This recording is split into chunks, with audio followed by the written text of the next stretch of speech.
तो डिटरमिनेंट्स में आज हम सब कुछ डिटरमिनेंट के बारे में और उसके प्रॉपर्टीज़ के बारे में और उसके 1 बाय 1 सारे एग्जाम्पल भी देखने वाले हैं।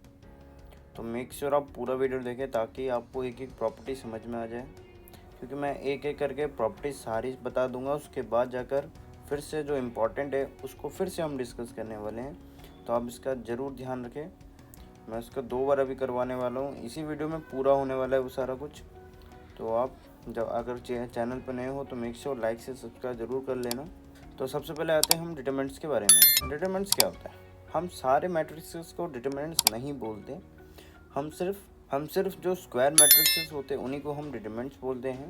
उसको आप ध्यान से लिख सकते हो, ठीक है। ये हमारा बहुत इंपॉर्टेंट पॉइंट है। जो भी सारे स्क्वायर मैट्रिक्स होते हैं वही हमारे डिटरमिनेंट्स कहलाते हैं, ना कि सारे। तो ये इसका बहुत ध्यान रखना है। हम सारे जो लीनियर इक्वेशन हैं, जो भी आपके इक्वेशंस बनते हैं, उन सबको हम ये डिटरमिनेंट्स के फॉर्म में लिख सकते हैं। उसको हम 1 बाय 1 सारा भी करने वाले हैं। अब सबसे पहले हम 2x2 के पे आएंगे।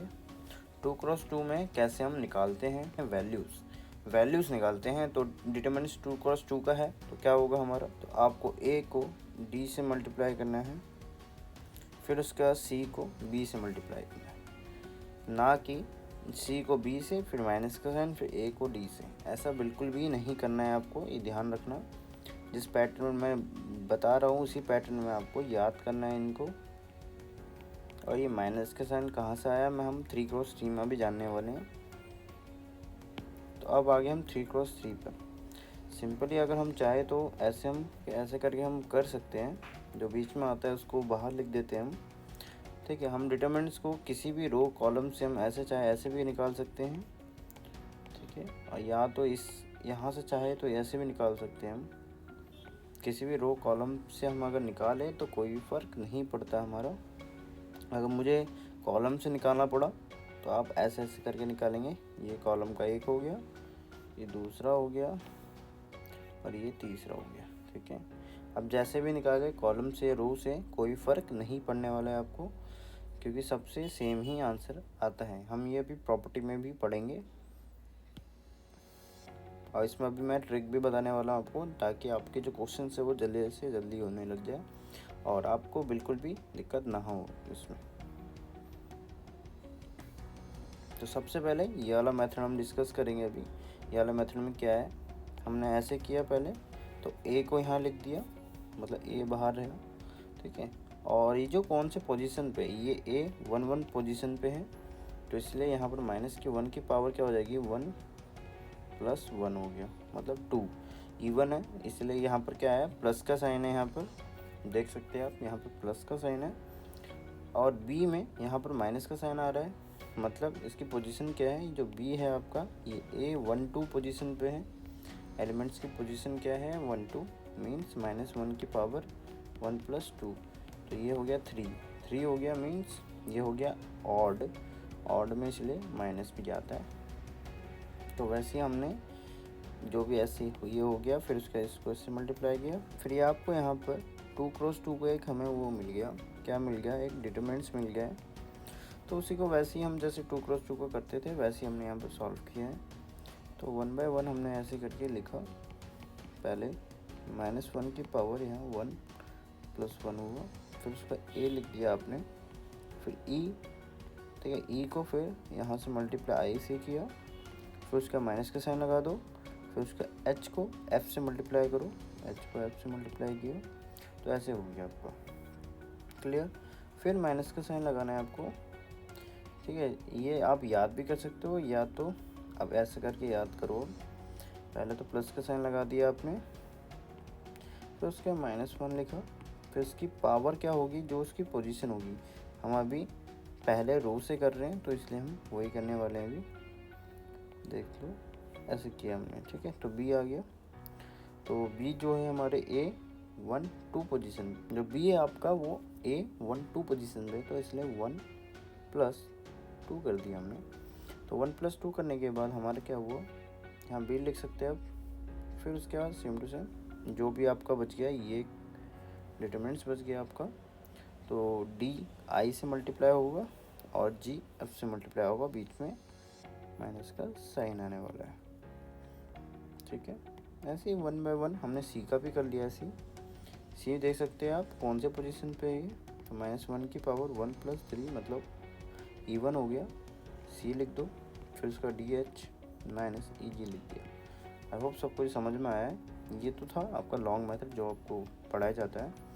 अब हम थोड़ा ट्रिक के बारे में बात कर लेते हैं ताकि आपको इजीली क्वेश्चन आप कर पाएँ। ट्रिक में सबसे पहले आपको क्या करना है, आपको सबसे पहले जो भी आपको दे रखा है डिटरमिनेंट्स को 2 बार ऐसे लिखना है। उसके बाद जाकर लेफ्ट टू राइट 3 लाइन खींचनी है ऐसे डायगनली, देख सकते हो 3 लाइन खींचा ऐसे करके आपने। और फिर उसके बाद फिर क्या किया हमने, राइट से 3 लाइन खींचनी है, कॉर्नर से पकड़ना आप, डायगोनल क्या है उसके, ऐसा करके आप टोटल 6 लाइन खींचनी है आपको। फिर उसके बाद जो भी आपके येलो में उनको क्या करना है, मल्टीप्लाई करके प्लस कर देना है। तो A × E × I प्लस, फिर उसके बाद दूसरा येलो लाइन देखो B, F और G को फिर प्लस कर दिया, C, D और H। फिर जो ब्लू लाइन है आपको उनको माइनस करना, तो माइनस का साइन लगा दिया हमने। फिर उसका A, F, H माइनस का फिर साइन लगाओ, B, D, I माइनस का साइन लगाओ, C, E और G। तो ऐसे करके आपको मिल जाएगा आंसर।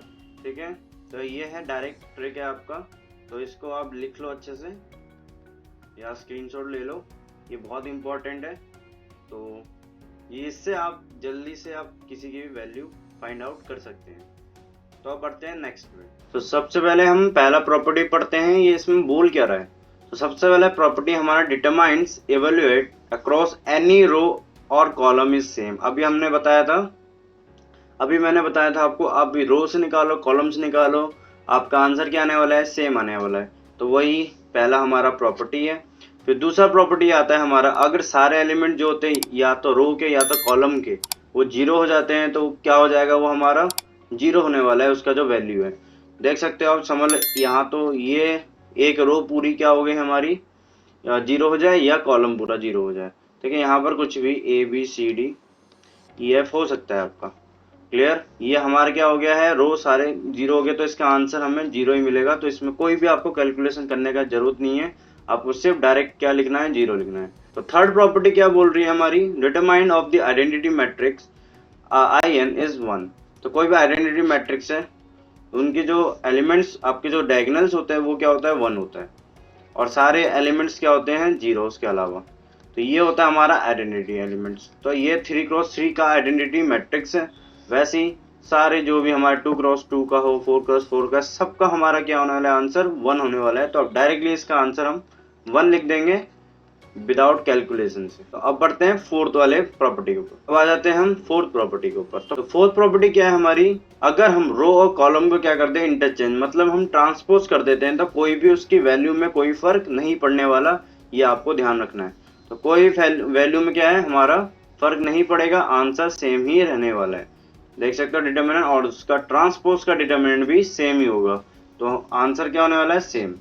तो ये है हमारी फोर्थ प्रॉपर्टी। अगर हम किसी को भी ट्रांसपोज करें रो, अगर हम ट्रांसपोज करते हैं तो उसके डिटरमिनेंट की वैल्यू क्या होती है, चेंज नहीं होती है। तो ये आप देख सकते हैं यहाँ पर। तो अब आते हैं फिफ्थ प्रॉपर्टी के ऊपर। तो फिफ्थ प्रॉपर्टी क्या बोलती है हमें, इफ एनी टू रोज, अगर कोई 2 रो या 2 कॉलम को क्या कर देते हैं हम, इंटरचेंज कर दे, तो क्या आता है हमारा वहां पर। ठीक है, ये सिर्फ रो की बात कर रहे हैं, कॉलम की बात कर रहे हैं। ठीक है, उन दोनों की बात नहीं कर रहे हम यहाँ पर रो, जैसे रो 1 है और रो 2 है, तो रो 2 को रो 1 की जगह पे लिख दिया और रो 1 को रो 2 की जगह पे लिख दिया। तो ये हमारा क्या होता था, मैट्रिक्स में कुछ भी फर्क नहीं पड़ता था। बट यहाँ पर क्या है, हमारा फर्क पड़ेगा। किसका फर्क पड़ने वाला है, -1 का फर्क पड़ने वाला है। तो ये आपको ध्यान रखना है। ठीक है, जैसे हम I × J करते थे और J × I करने पर क्या हो जाता था, हमारा इंटरचेंज किया है हमने, इंटरचेंज करने पे यहाँ पर एक माइनस का साइन आ जाता था, अगर हमारा जो भी सीक्वेंस है वो अगर हम छेड़ते हैं तो वैसे ही ध्यान रखना आपको। अब आते हैं सिक्स प्रॉपर्टी के ऊपर। सिक्स प्रॉपर्टी क्या बोल रही है आपको, सिक्स प्रॉपर्टी हमारा, if all elements of row of a determinants are multiply some scalar quantity. ठीक है, स्केलर के, कोई भी के है उसके साथ मल्टीप्लाई करते हैं, the value of the new determinant is k time of the given determinants. Therefore, A be an root square matrix and K be any scalar. Then ठीक है, कोई भी मान लो कि कोई भी स्केलर है, ठीक है, कोई भी स्केलर है, वो क्या है हमारा, इसको मैं थोड़ा ध्यान से बोलना चाहूंगा कि सिक्स्थ वाला जो प्रॉपर्टी है आपका, सिक्स्थ वाले प्रॉपर्टी में ये जो k टू पावर n जो है वो कैसे आ रहा है, ठीक है, इसको मैं थोड़ा डिटेल में आपको बताऊंगा एक 3x3 के एग्जांपल लेकर। 3x3 में जैसे मैंने ले लिया है, यहाँ पर समझ कोई k है, वो मल्टीप्लाई हो रहा है, यहाँ पर समझ लो सारे 1 है हमारे, यहाँ पर मैंने एग्जांपल ले लिया जिसमें सारे एलिमेंट क्या है 1 है, तो 1 है, तो मैं अगर k कॉमन निकालता हूँ, जैसे मैट्रिक्स में होता था हम k पूरा कॉमन निकालते थे तो सब में से कॉमन निकलाता था, बट यहाँ पर ऐसा नहीं होने वाला क्योंकि इसमें थोड़ा सा सिचुएशन चेंज हो जाता है, क्योंकि हम सिर्फ एक बार में सिर्फ एक कॉलम से या एक रो से ही निकाल सकते हैं। तो मैं अभी कॉलम को चुन रहा हूँ, आप रो से भी कर सकते हैं। तो मैं पहले इसमें से k निकालूंगा एक बार, फिर दूसरी बार निकाला, फिर तीसरी बार निकाला, तो ये 3x3 का था। ये कौन सा था? 3x3 के आपका डिटरमिनेंट्स था। तो डिटरमिनेंट्स था, तो हमने क्या किया, एक बार k निकाला, दो बार k निकाला, तीन बार k निकाला, तो हम सिर्फ 3 बार ही निकाल पा रहे हैं k। तो इसलिए हमारा जो भी अंदर एलिमेंट्स है वो तो बच गया, बट k क्या हमारा तीनों में से निकला, तो इसलिए 3। तो अगर n क्रॉस n का होता है, ये n क्रॉस n का, तो यहाँ पर हमारी पावर क्या होगा, n आ जाएगा अगर हम कॉमन निकालते तो वही ये अलग प्रॉपर्टी बोल रही है आपको। आई होप आपको क्लियर हो गया। ये वाला 6 प्रॉपर्टी थोड़ा इंपॉर्टेंट है ये, तो ध्यान रखना ये। तो 7th प्रॉपर्टी पे आते हैं हम। इफ टू रोज और column of determinants are identical, the value of the determinants 0। ठीक है, या तो 2 रो या 2 कॉलम क्या हो जाए हमारे, सेम हो जाए, तो वो क्या हो जाता है हमारा, 0 हो जाता है। तो 7th प्रॉपर्टी में क्या बोल रहा है, अगर दो भी जो A B C हो गया जैसे समझ लो, और ये A B C या F L M हो गया जो भी आपका, तो समझ लो ये एग्जांपल है, मैं ये 7th को समझाने के लिए बोल रहा हूँ आपको। 7th वाले में आप ये बोल रहा है कि अगर दो रो या 2 कॉलम क्या हो जाए, सेम हो जाए, तो क्या हो जाएगा, वो 0 हो जाएगा। देख ले, ये हमारे 2 हो गए, हमारे ये क्या है, सेम हो गए, तो ये क्या हो गया हमारा 0। मैं 2x2 से भी इजीली समझा सकता हूँ। देखो ए बी, तो आप 3x3 का खुद से करके देख सकते हैं, 0 ही आने वाला है इसका आंसर। जैसे ए और बी और ए और बी है, ठीक है, तो ये ए से मल्टीप्लाई होगा, बी से मल्टीप्लाई, तो A multiply B minus A multiply B, इसका आंसर क्या आ रहा है, 0 आ रहा है। तो ये मैंने 2x2 का लेके एग्जांपल बताया, अब 3x3 का खुद से करके बताइए और बताइए कि 0 आ रहा है कि नहीं आ रहा है कमेंट बॉक्स में। तो अब बढ़ते हैं हम 8th प्रॉपर्टी के ऊपर। 8th प्रॉपर्टी क्या है हमारी, let A and B are 2 matrix, then determinant A B equal to determinant A multiply determinant B. ठीक है, तो वैल्यू का कोई फर्क नहीं पड़ रहा है इसमें, हम चाहे तो ए और मल्टीप्लाई बी करके उसके बाद जो आता है हमारा मैट्रिक्स, जो भी मैट्रिक्स आएगा इनको मल्टीप्लाई करने के बाद फिर उसका अगर हम डिटरमिनेंट निकालते हैं, उसका आंसर प्लस उसका आंसर, और अलग अलग अगर निकालते हैं हम डिटरमिनेंट ए का और डिटरमिनेंट बी निकालते हैं, फिर मल्टीप्लाई करते हैं, उन दोनों का आंसर क्या आने वाला है, सेम आने वाला है। तो ये बहुत इंपॉर्टेंट पॉइंट्स है, इसको अच्छे से, बहुत इंपॉर्टेंट पॉइंट है आपका। डिटरमिनेंट ए बी जो है हमारा वो इक्वल किसके होगा, determinant A multiply determinant B के। तो ये होता है, ये आपको याद रखना है। तो आगे हम 10th प्रॉपर्टी के ऊपर। 10th प्रॉपर्टी क्या बोलती है, कोई भी इनवर्स का डिटरमिनेंट निकालो या कोई भी मैट्रिक्स है उसका अपॉन कर दो, दोनों का आंसर क्या आने वाला है, सेम आने वाला है। तो ये आपको ध्यान में रखना है। समझ लो कि ए डिटरमिनेंट्स हमारा 8 आ रहा है, तो ए इनवर्स कितना आएगा, 1/8। बढ़ते हम 11th प्रॉपर्टी के ऊपर। 11th property determinants of diagonals matrix, triangular matrix. ये बहुत इंपॉर्टेंट पॉइंट्स है, तो ध्यान रखना। जैसे समझ लो ए बी सी आपको दे रखा है, अपर ट्रायंगुलर है या लो ट्रायंगुलर है, ठीक है, तो मैं एक लो ट्रायंगुलर मैट्रिक्स बोल देता हूं जैसे, ठीक है, ये लो ट्रायंगुलर मैट्रिक्स है आपका। इसके जो हमारे जो डायगोनल्स हो गए उनका क्या होगा, मल्टीप्लाई होगा इसका आंसर। तो ये बहुत इंपॉर्टेंट पॉइंट है, clear. A multiply B multiply C, ये आपका आंसर हो जाएगा। आपको कुछ भी करने की जरूरत नहीं है। अगर ऐसा आपको दिख गया ऊपर के क्या हो, 0 हो, ट्रायंगुलर अपर ट्रायंगल 0 हो या लो ट्रायंगुलर 0 हो, दोनों में क्या होगा, ये वैलिड होगा कि उनके जो डायगोनल्स हैं, उनके जो नंबर्स होंगे, डायगोनल्स के एलिमेंट्स होंगे, उनको खाली मल्टीप्लाई करके आप आंसर लिख दो, आपको कुछ भी करने की जरूरत नहीं है। तो ये आपका एक प्रॉपर्टी में आता है, तो इसको आप लिख सकते हैं या आप खुद से कर सकते हैं प्रैक्टिस एज ए एग्जांपल लेकर। बढ़ते हैं हम 12th प्रॉपर्टी के ऊपर। 12th प्रॉपर्टी में क्या बोल रहा है आपको, in a determinant each element in any row consist of sum of the two terms, then the determinants can be express the sum of two determinants of same order. For example देखो, ये आपको दे रखा है a1 plus x2, ठीक है। हम इसको अगर अलग अलग करना है, हम सिर्फ एक बार में ना सिर्फ एक कॉलम को ही अलग कर सकते हैं। समझ लो 2 प्लस 3 लिखा हुआ है और अगले में हमें अलग अलग करके लिखना है, तो एक मैट्रिक्स में 2 लिखेंगे, एक मैट्रिक्स में 3 लिखेंगे और सारे एलिमेंट एग्जैक्ट सेम रखने वाले हैं। तो वैसे ही देखो, ये कॉलम में देखो ये था हमारा x1 x2 और x3 क्या था, ये उसके साथ प्लस हो रहा था, तो हमने उसको अलग करके लिखना है। तो अलग करके लिखने में क्या होगा, ये सारी प्रॉपर्टी आपको प्रूविंग के क्वेश्चंस करने में बहुत मदद करने वाले हैं, तो इसको ध्यान से जरूर याद रखना। हम एक बार में सिर्फ एक रो या एक कॉलम को ही अलग कर सकते हैं, ये नहीं है कि आप दो, इसमें भी अगर समझ लो B1 में कोई x1 या x2 ऐड होता तो आप उसको अलग नहीं कर सकते थे। ध्यान में रखने के बाद ये है, ये समझ लो यहाँ पर हमें तब भी यहाँ पर समझ लो यहाँ B1 होता, उसके साथ x1 होता, बट नीचे B2 और B3 में कुछ नहीं होता, तो उसके जगह पर हम 0 0 लिखते हैं, ना कि B2 B3 वैसे ही उतार देते हैं। तो ये भी आप ध्यान रखना इसकी। तो यहाँ पर अगर x2 है x3 है तो इसलिए यहाँ पर x2 x3 है। अगर यहाँ पर नहीं होता कुछ, खाली a2 a3 होता तो वहां पर 0 और 0 उसके साथ होता, यहाँ पर क्या हो जाता, फिर 0 0 हो जाता अगर ये हमारे x2 और x3 नहीं होते तो ये भी आपको ध्यान रखना है। अगर नहीं है तो आपको जबरदस्ती लिख नहीं देना है, जो आपको गिवन है उसी के हिसाब से थोड़ा दिमाग लगाना है आपको। तो आगे बढ़ते हैं हम 13 प्रॉपर्टी के ऊपर। तो 13 प्रॉपर्टी आती है हमारी, if b is obtained by adding c times a row of a to a different row, the determinant b equal to determinant a। तो ये भी थोड़ा याद कर लेना, ये ज्यादा आता तो है नहीं बट आपको याद रखना, ये b is obtained by adding c times और रो ऑफ a। तो a के c टाइम्स आप अगर रो को हम मल्टीप्लाई, इसको हम अभी फिर से अलग से अच्छे से फिर से मैं अभी बताने वाला हूँ आपको। अगर आपको यहाँ भी समझ नहीं आ रहा तो अगले में हम इसको फिर से बात करेंगे और उसमें मैं थोड़ा एग्जाम्पल देके बताने वाला हूँ उसका आगे। 14 वाले पे आते हैं हम।